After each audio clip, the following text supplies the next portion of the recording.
Now, John's father was a bit of a rebel, too. In his first 2 semesters at the Naval Academy, he managed to earn 333 demerits. Unfortunately, John later saw that as a record to be beaten. A rebellious mother and a rebellious father. I guess you can see where this is going. In high school and the Naval Academy, John earned a reputation as a troublemaker. But as John points out, he wasn't just a troublemaker. He was the leader of the troublemakers.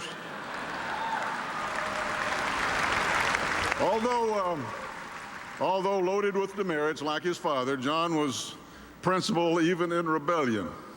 He never violated the honor code. However, in flight school in Pensacola, he did drive a Corvette and date a girl who worked in a bar as an exotic dancer under the name of Marie, the Flame of Florida. Now, the reason I'm telling you these things, that apparently this mixture of rebellion and honor helped John McCain survive the next chapter in his life. John McCain was preparing to take off from the USS Forrestal for his 6th mission over Vietnam when a missile from another plane accidentally fired and hit his plane. The flight deck burst into a fireball of jet fuel. John's flight suit caught fire. He was hit by shrapnel. It was a scene of horrible human devastation. Men sacrificed their lives to save others that day. One kid, who John couldn't identify because he was burned beyond recognition, called out to John to ask if a certain pilot was okay. John replied, yes, he was. The young sailor said, thank God, and then he died. These are the kind of men John McCain served with. These are the men and women John McCain knows and understands and loves. If you want to know who John McCain is, if you want to know what John McCain values, look at the men and women who wear America's uniform today.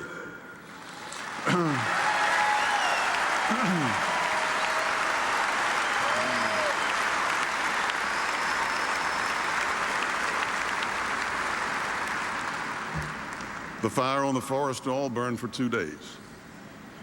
20 planes were destroyed. 134 sailors died. John himself barely dodged death in the inferno and could have returned to the States with his ship. Instead, he volunteered for combat on another carrier that was undermanned from having lost so many pilots. Stepping up, putting his country first. 3 months later, John McCain was a prisoner of war. On October 26, 1967, on his 23rd mission over North Vietnam, a surface-to-air missile slammed into John's A-4 Skyhawk jet, blowing it out of the sky. When John ejected, part of the plane hit him, breaking his right leg, his right knee, his left arm and right arm in 3 places. An angry mob got to him when he fell to the ground. A rifle butt broke his shoulder. A bayonet pierced his ankle and his groin. They took him to the Hanoi Hilton, where he lapsed in and out of consciousness for days. He was offered medical care for his injuries if he would give up military information in return. John McCain said no.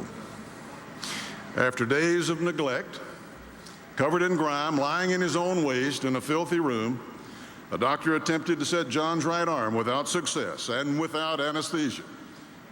His other broken bones and injuries were not treated.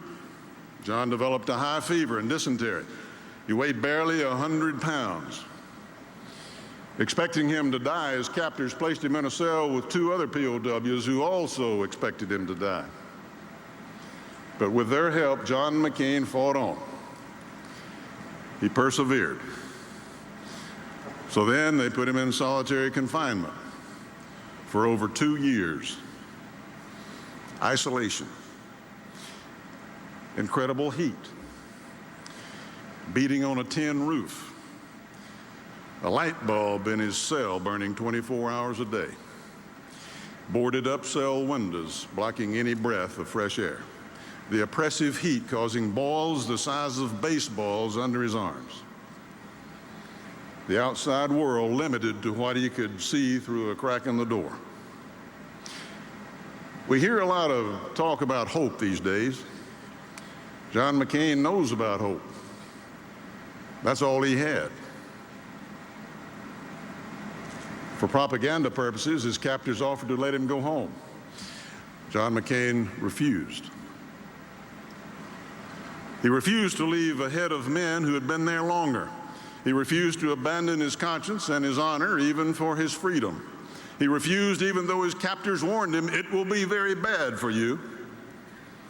They were right. It was. The guards cracked ribs, broke teeth off at their gums. They cinched a rope around his arms and painfully drew back his shoulders. Over 4 days, every 2 or 3 hours, the beatings resumed. During one especially fierce beating, he fell again, breaking his arm. John was beaten for communicating with other prisoners. He was beaten for not communicating with so-called peace delegations. He was beaten for not giving information during interrogations. When his captors wanted to know the names of the other pilots in the squadron, John gave them the name of the offensive line of the Green Bay Packers.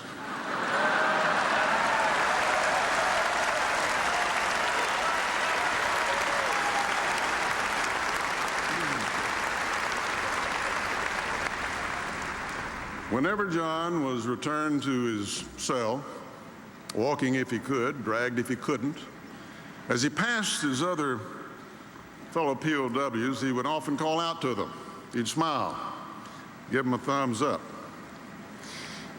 For 5.5 years, this went on. John McCain's bones may have been broken, but his spirit never was.